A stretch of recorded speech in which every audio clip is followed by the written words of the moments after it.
watching you. I'm in here.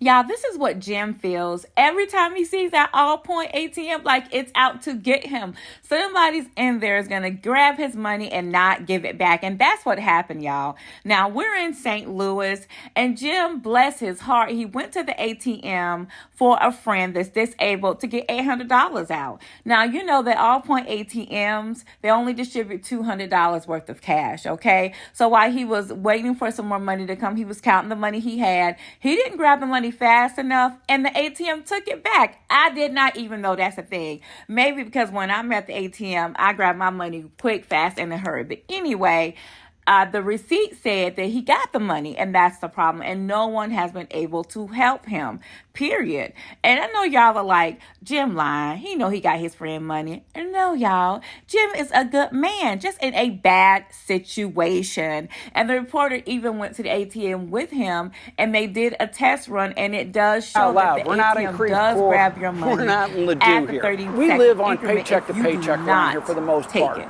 Outside a convenience store in South St. Louis, Jim Hinkle says he's been swindled by what's inside. It's just one more example of the rich taking advantage of the poor. It started with this ATM. It's where he came a few months ago as a favor for a neighbor. Who is handicapped, he's homebound, and he does his banking through an ATM. And he wanted cash out. Hinkle had to withdraw $800, but could only take out $200 at a time. He was not quick enough. So while I'm turning the money around and counting it, the other 200 were sitting in the slot, and all of a sudden, the money was gone. Gone back into the machine, he says, with no warning. But his receipt showed he got the money, when his neighbor's bank account shows the opposite.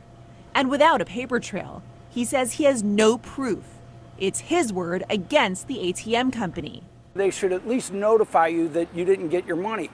But instead, it just says, yes, you got the money and everything's fine, which spells thievery to me. So we put the ATM to the test with a timer.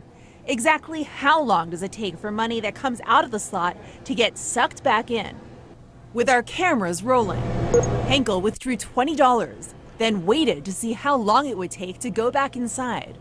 We clocked 30 seconds. What do you want people watching this right now to know? Grab your money. Don't worry about counting it after you get your money.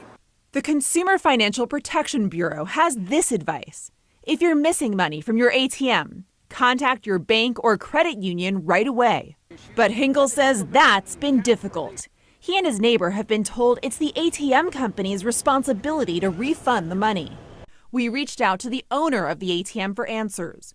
A spokesperson with NCR Corporation, which oversees all-point ATMs nationwide, declined to comment. It sounds like you've just been through so many hurdles.